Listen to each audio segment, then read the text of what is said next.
एक समय की बात है। हिमालय के नीचे चांदपुर नाम का एक गांव था। उस गांव के लोग खेती और जंगल के फलों से अपने पेट भरते थे। उसी गांव में एक गरीब आदमी रहता था जिसका नाम था रहीम, और उसकी हालत बहुत ही ख़राब थी। उसके पास एक पुरानी घर थी जिसकी हालत बहुत ही ख़राब थी। रहीम की हालत इतनी ख़राब थी कि वो कभी कभी बिना खाना खाए ही पूरा दिन गुजार जाती। उसको 2 वक्त की खाना कभी कभी मिलता था। उसके पास था 2 पुराने कपड़े और मिट्टी की चूल्हा।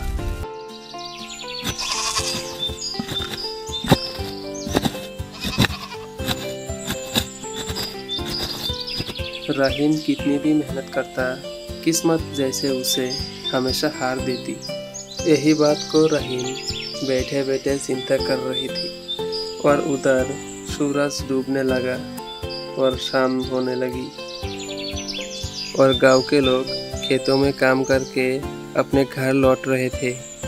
शाम होने के बाद गर्मियों की वजह से सभी लोग बाहर आके हवा खा रही थी, और उधर रहीम भी अपने घर के सामने बैठी हुई थी। और तभी अचानक से आसमान काले पड़ गए और बिजली गरजने लगे जैसे कि कोई तूफान आने वाला है। पर उधर एक एस्टेरॉयड धरती पे आ रहे थे। पहले उमर देख के घबरा गया, और उधर सभी गांव वाले इस रोशनी को देखकर घबरा गया और सब डरने लगे। और वो एस्टेरॉयड सीधा जाके जमीन में गिरा और एक धमाका हुआ। गांव के लोग डरे हुए थे, वहां जाने की किसी की हिम्मत नहीं थी। लेकिन रहीम का मन में एक सवाल था। रहीम ने एक बोरी में पानी और कुछ सामान लेकर वहां जाने की ठान ली और वो चला गया। रहीम ने सोचा कि जंगल में जो भी गिरा है शायद उससे कुछ मिल जाए।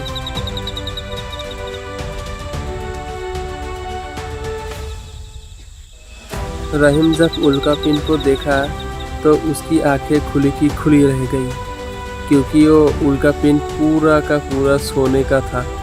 उसने फिर वो उल्कापिंड को घर लाने की ठान ली। उल्कापिंड बहुत ही बड़ा था, इसलिए उसने टुकड़े करना शुरू की। वो टुकड़े अपने बोरी में भरना शुरू की जो उसने आते वक्त लेकर आया था। फिर रहीम ने वो बोरी अपने कंधे में उठाया और घर ले आया। जब सब लोग सो रहे थे तब उसने वो सोना कहीं छुपा दी थी। उसी दिनों में रहीम अपने गांव का सबसे बड़ा आदमी बन गया। पहले उसे गरीब रहीम कहकर गांव वाले पुकारते थे, लेकिन अब उसे सेठ रहीम कहकर सलाम ठोकते हैं। रहीम को शुरू में याद था कि वो कभी भूखा सोता था, लेकिन पैसों ने उसको दिल को धीरे धीरे सख्त करने लगा। एक दिन 2 आदमी आए थे उससे मदद मांगने के लिए, लेकिन वो घमंड की वजह से वो 2 आदमी पे गुस्सा करने लगे। रहीम अब बातों बातों में गरीबों से गुस्सा करते थे। रहीम का घमंड इतना बढ़ गया था कि वो खुद को राजा समझने लगा। एक दिन रहीम अपने हवेली के सामने एक बड़ा तालाब बनाने की फैसला किया।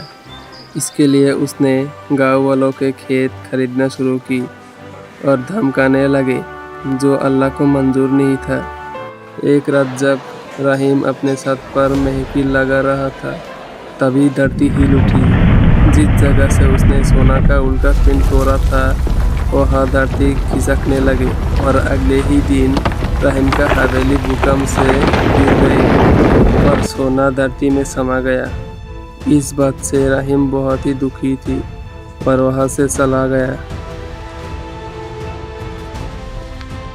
रहीम फिर से उसी हालत में आ गया, फिर से गरीब, फिर से झोपड़ी में।